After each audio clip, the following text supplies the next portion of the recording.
There are many long-life candles on the market, ranging from affordable to more expensive types. It's essential to know how to make your own if you're ever in an emergency or a grid-down situation. And I'll discuss a couple of them here. First, I will walk you through the process of building an incredible 300-hour candle out of materials you probably already have on hand. Then, we'll put it to the test and calculate our burn time to make sure the candle we are building will burn an incredible 300 hours.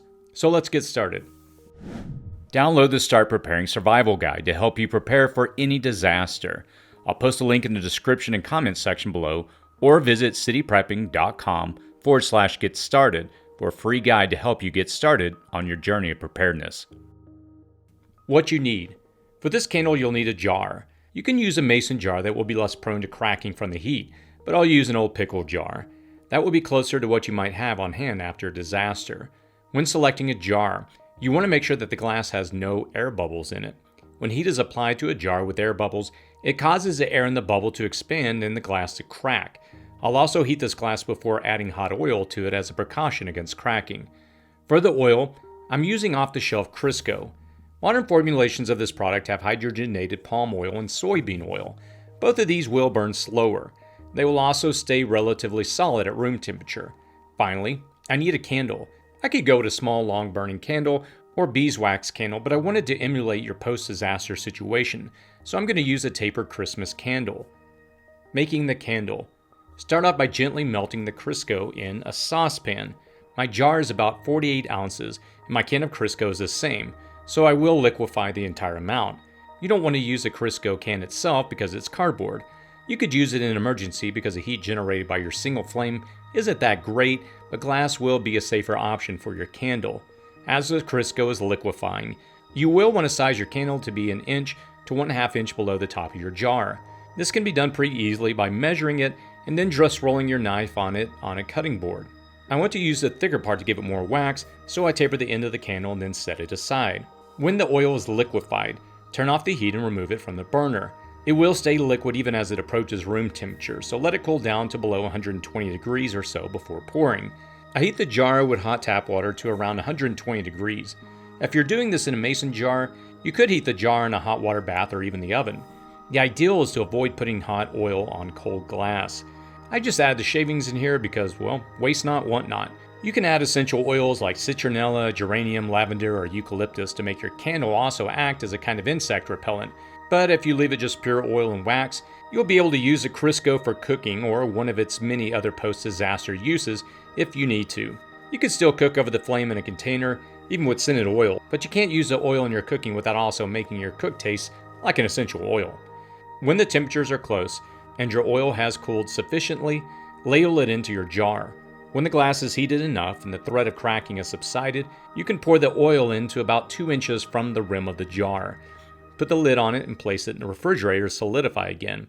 After about 2 hours, the oils will have hardened enough to be soft but firm enough to insert the candle. Insert the candle so only the top 1/2 inch to 1 inch is out of the solidified oil.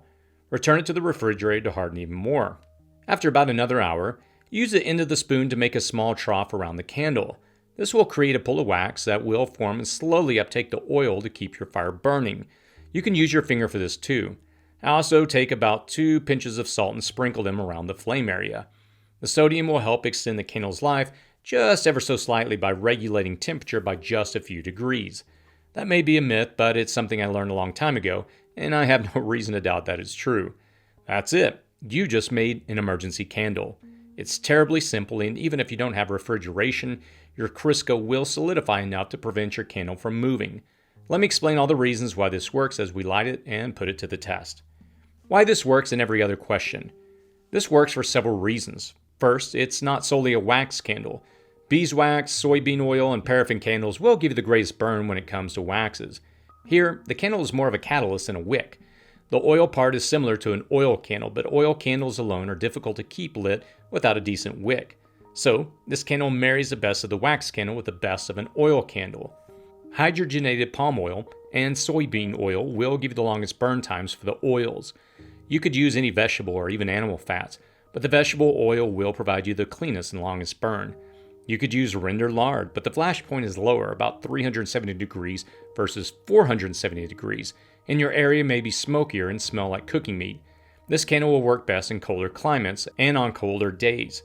If the ambient temperature is too hot, your vegetable shortening can liquefy again, and your candle will not stand straight. That's not a problem once your oil is hardened off again. My go-to candle in an emergency is these storm candles, jar candles, or prayer candles. The slim cylindrical glass holder also protects a flame during high winds. I also make sure to have a half dozen in my inventory in case the lights go out. They say these will burn for about 90 hours, so this will be my go-to candle. Other models like this can burn for about 36 hours. It uses a longer burning soil and palm oils like we do here. It has a 3-wick system and advertises 12 hours per wick. Evenly burning may be a problem with this type of candle, though it claims to have a damboard system separating the wax areas. I think you would still get a solid 36 hours out of the candle. It has a fantastic portability for a camping pack or bug out bag, and the 3 flames make it easier to cook over. Finally, there's this 100-hour candle powder wax setup. The candle kit includes 21 ounces of unscented palm wax powder and 20 wicks that last for 8 hours each. This lets you make an impromptu candle out of just about any container, as the wax powder beads will melt around the wick. I think this one is great for versatility and it still retains a lightweight and portable profile. So there are the options available for emergency candles. The wax and oil version we are fashioning out of vegetable shortening is genuinely meant for emergencies, focusing on extending the resources you have or making use of resources you might scavenge for after a disaster. Testing it out. I determined the entire weight of oil and candle used by subtracting the jar's weight.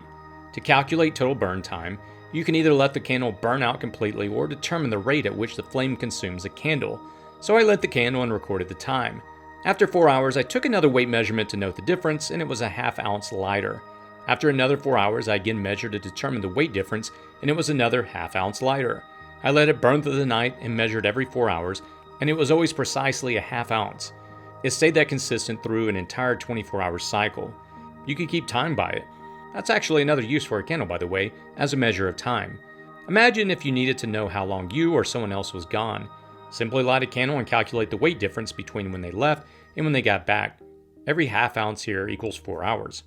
Doing the math though, I had set out to make a 100-hour candle, but I blew that up considerably.